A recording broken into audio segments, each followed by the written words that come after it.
لو انت من النوع اللي لما بيجي يذاكر بيمسك التليفون بتاعه ويتشيك الاشعارات اللي فيه، او يدور على سناكس عشان ياكلها، او يفتكر انه كان في فيديو على الفيس كان عامل له سيف عشان عايز يشوفه فيفتح الفيسبوك ويشوف الفيديو، او يعمل اي حاجه تانية تخليه يخرج من مود المذاكره، وبالتالي انت مش قادر تركز خالص والامتحانات على الابواب زي ما بيقول. بعد ما عملت سيرش على كذا موقع عن الاسباب اللي بتخلينا مش قادرين نركز والفترات طويله وعن الحلول للمشكله دي، قدرت اجمع لك اهم 6 خطوات تعملهم عشان تقدر تركز لفترات طويله. ولازم تعمل ال6 خطوات كلهم وبالتتابع وبعيدا عن التعقيد وعن الكلام التقليدي. ال6 خطوات عمليين وهيكونوا سهلين عليك انك تعملهم ان شاء الله، لكن لازم تكون حاطط في دماغك انك بتعملهم عشان تقدر تركز لفترات طويله، وسهل عليك انك تستفاد منه ان شاء الله، لانك لما بتخلي اي موضوع في عقلك الواعي بيكون سهل عليك انك تعمله. فحضر بقى فنجان القهوه او كوبايه الشاي او اي مشروب انت بتحبه ويلا نستمتع. بس ما تنساش احنا في القرن ال21، من حق افهمك وحقك تكون فاهم. يلا بينا. السلام عليكم ورحمه الله وبركاته. ازيكم يا فاهمين؟ عاملين ايه؟ يا رب تكونوا بخير. لو انت اول مره تشوفني فانا بحاول اساعدك انك تحسن من حياتك كل يوم وبصوره مستمره، فلو انت مهتم بالمحتوى اشترك في القناه وفعل زرار الجرس عشان يوصلك اشعار لما ننزل فيديو جديد. ولو انت من الفهيمه فسيب قلبك. صلوا على سيدنا محمد عليه افضل الصلاه والسلام. عشان تقدر تركز في المذاكره والفترات طويله هتحتاج انك تعمل كذا خطوه. اول خطوه يا صديقي، لازم تحدد المكان اللي تقدر تركز فيه. مستحيل تركز في بيئه مليانه مشتتات، لان البيئه اللي حواليك ليها دور كبير في مدى تركيزك ومدى عمقك في المذاكره. والنقطه دي انا مش هقدر اقول لك فيها ان في مكان افضل من مكان، انت اللي تقدر تحدد. يعني انا مثلا بحب اشتغل في وركينج سبيس واحب ادخل كوايت روم، لان كل اللي حواليا في الروم بيكونوا بيشتغلوا او بيذاكروا، فانا بكون قادر وبشكل كبير اني اركز والفترات طويله. ممكن حد تاني بيحب يذاكر على المكتب بتاعه في اوضته ويقدر انه يذاكر لفترات طويله، فالخطوه دي بتختلف من شخص للتاني. في 2007 كانت جي كي رولينج مؤلفه سلسله هاري بوتر كانت بتجاهد نفسها عشان تكتب الكتاب الاخير من السلسله، كانت حابه ان الكتاب الاخير يكون مرتبط قوي بالسلسله اللي فاتت عشان يعجب الناس والمشاهدين اللي بيحبوا السلسله دي. كانت مقتنعه انها عشان تقدر تكتب الكتاب كانت محتاجه انها تدخل في حاله العمل بعمق ومحتاجه تركز لفترات طويله وبدون مشتتات، فكانت شايفه ان ده صعب يتحقق في المكتب اللي في بيتها، لان اطفالها كانوا طول اليوم بيلعبوا في البيت وكانت مربيه كلب كان كل شويه يعمل صوت، فكانت شايفه ان الكتاب مهم قوي وصعب، فكانت لازم تروح لمكان اهدى شويه عشان تركز اكتر. وقتها حجزت فندق كنوع من انواع التجربه لمده يوم عشان تكتب الكتاب وهي قاعده لوحدها. كانت قايله انها ما كانتش ناويه انها تيجي الفندق ده كتير، هو كان يوم واحد وخلاص. دخلت في حاله كبيره من العمل العميق والتركيز الشديد وخلصت الكتاب الاخير من السلسله في الفندق على كذا يوم، والمكان كان مثالي جدا للتركيز لفترات طويله. فانا زي ما بقول لك الموضوع ممكن يختلف من شخص للتاني، لكن لو عايز نصيحتي حاول تذاكر في مكان هادي ويكون كل اللي حواليك برضه بيذاكروا. الموضوع ده اثبت فعاليه كبيره بخصوص التركيز، عشان كده هتلاقي معظم الشركات الناجحه زي فيسبوك وابل ومايكروسوفت بيعملوا المكاتب بتاعت الموظفين بتاعتهم بنظام البارتيشن، بيكون مكان واسع ومفتوح وكل الموظفين قاعدين قصاد بعض وبيشتغلوا، لان ده بيساعد بشكل كبير على التركيز المتواصل والفترات طويله. وبلاش انك تذاكر وانت ممدد على السرير او على الكنبه، وبرده بلاش المكان اللي انت بتاكل فيه تذاكر فيه، فانت حاول انك تخلي لكل حاجه مكانها. ولو ما عندكش مكتب فانت تقدر انك تخصص مكان كده في الاوضه بتاعتك وتخليه مكان للمذاكره، هو مكان على الارض ممكن تفرش فيه سجاده ويبقى مكان مختص بالمذاكره وتقعد تذاكر فيه دايما وتسميه الوركينج سبيس الخاصه بيه. الخطوه الثانيه بقى امنع المشتتات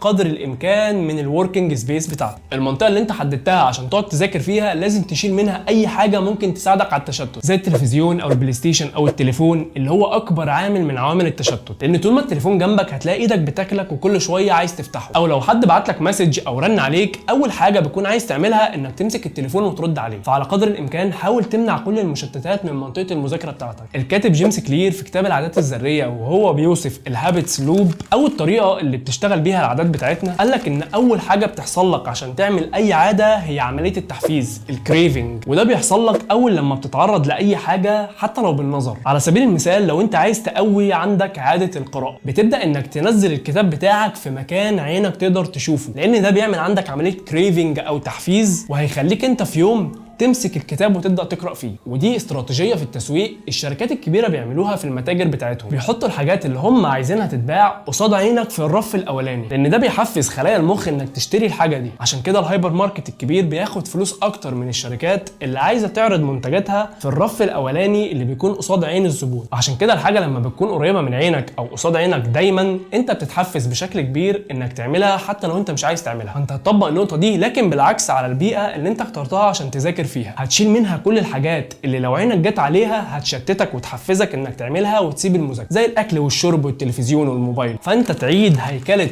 المنطقه اللي انت هتذاكر فيها بحيث انها تساعدك على الدخول في حاله العمل العميق، وتساعدك بشكل كبير انك تمنع كل المشتتات اللي تقدر تشتتك عن المذاكره. الخطوه الثالثه، حدد مهام يوميه للمذاكره. طبعا الخطوه دي هتكون سهل عليك جدا لو انت عامل بلان للمذاكره، فانت بتكون عارف ايه اللي المفروض تعمله او تذاكره الاسبوع ده، وبالتالي بتكون عارف ايه المهام اليوميه بتاعتك. انما بقى لو انت مش عامل بلان للمذاكره فانت ما ينفعش تسيب اليوم للعشوائيه، على الاقل خالص تكون محدد انت عايز تنجز ايه النهارده. فانا شايف انك تحط 3 أو 4 مهام لليوم بتاعك، كل مهمه عن ماده معينه او مهمه منهم تكون ليها علاقه بحل امتحان مثلا. فطبعا المهام هتختلف من شخص للتاني، لكن طبعا هي خطوه اساسيه. انت لو مش عارف انت عايز تعمل ايه النهارده فانت مش هتعرف تعمله. ركز في الجمله دي قوي. الخطوه الرابعه، حدد وقت للبدايه وقت للنهايه لكل مهمه. قانون باركنسون بيقول لك ان العمل يتوسع حتى يملا كل الوقت المحدد له. يعني لو في مهمه انت عايز تعملها واديت لها ساعتين هتلاقي نفسك عملتها في ساعتين، ولو خدت نفس المهمه واديت لها 3 ساعات هتلاقي نفسك عملتها في 3 ساعات. والهدف من القانون انه يقول لك انك لما تشتغل على مهمه ما تسيبهاش مفتوحه، لازم تحط لها وقت للبدايه ووقت للنهايه، ساعه بقى او ساعتين انت وتقديرك للماده او المهمه اللي انت هتشتغل عليها. الخطوه الخامسه، حاول تخلي الاكل بتاعك الفتره دي اكل صحي. ممكن تشوف الخطوه دي بعيده عن المذاكره شويه لكنها خطوه مهمه جدا. ما تخليش الاكل يكون هو السبب في كسلك والخمول اللي بتكون فيه، اللي بالتبعيه بيفقدك تركيزك عن المذاكره وما بتكونش قادر انك تخلص كل اللي وراه. فحاول تبعد عن الجانك فود وعن الاكل الغير صحي بشكل كبير الفتره دي، وحاول معظم اكلك ما يكونش فيه زيوت، وقلل السكريات قدر الامكان. لو تعرف تتمرن تمرين خفيف كده في البيت يبقى كويس جدا. حركه جسمك هتديك الطاقه والقدره على الانتاج لفترات طويله. خلي اكلك مسلوق ومشوي اكتر من المقلي والوجبات السريعه، والسناكس بتاعتك يكون سكرها خفيف. الخطوه السادسه، ادي لنفسك راحه، والخطوه دي مرتبطه بشكل كبير بتخطيط اليوم نفسه. يعني لو هتذاكر ساعه ممكن تقسمها 45 دقيقه مذاكره و15 دقيقه راحه، او لو هتذاكر بطريقه البومودورو فانت هتذاكر 25 دقيقه وتريح 5 دقائق وتكرر نفس الخطوه 4 مرات، كده يبقوا ساعتين مذاكره تاخد بعدهم ربع ساعه راحه. فايا كانت الطريقه اللي هتذاكر بيها لازم تكون محدد وقت للمذاكره ووقت للراحه وتكون محددهم، واستخدم ستوب ووتش عشان تقدر تعرف انت ذاكرت قد ايه وريحت قد ايه، وادي نفسك وقت للراحه بين كل ماده والتانيه. دول تقريبا اهم 6 حاجات لازم تركز عليهم وتطبقهم لو هتذاكر اي ماده، بجانب طبعا بعض النصائح المهمه زي انك تاخد كفايتك من النوم وزي التمرين وتنظيم الوقت والتخطيط. انا عايز اقول لك ان الاهم من الحاجات دي كلها هو تخطيطك لحياتك ومن ضمنها احلامك. خطتك لحياتك هتوضح لك حاجه مهمه قوي، ان نجاحك في الحياه عموما مش مرتبط بشكل كلي بنجاحك في السنه الدراسيه اللي انت فيها، ثانويه عامه او كليه او اعدادي او اي حاجه من الحاجات دي. الدراسه او المرحله الدراسيه هي خطوه مهمه قوي في حياتك، لازم تبذل فيها كل المجهود اللي تقدر عليه، لكن لازم تكون فاهم وعارف ان نتيجه السعي اللي هتحطه او المجهود اللي هتحطه في الدراسه هتاخده حتى لو في مجال تاني بعيد عن الدراسه، والدراسه او التعليم هيفضل مكمل معاك لبعد ما تتخرج كمان، لان سوق العمل فيه منافسه شرسه في كل المجالات والشاطر هو اللي بيوصل. فخليك شاطر في السنه الدراسيه بتاعتك واعمل اللي عليك وسيبها على الله، وايا كان النتيجه اللي هتجيبها خليك عارف ومقتنع تماما ان ربنا ما بيضيعش تعب حد، وان تعبك ومجهودك انت هتكافئ عليه حتى لو في حاجه تانيه بعيده عن الدراسه. الفيديو صغير شويه لكن انا كنت قاصد اني ما اطولش فيه عشان تلحق تتفرج عليه وتخش تكمل مذاكرتك. وانا بحبكم في الله وان شاء الله ربنا يوفقكم وتحققوا النتيجه اللي انتوا بتحلموا بيها. اشوفكم الحلقه الجايه.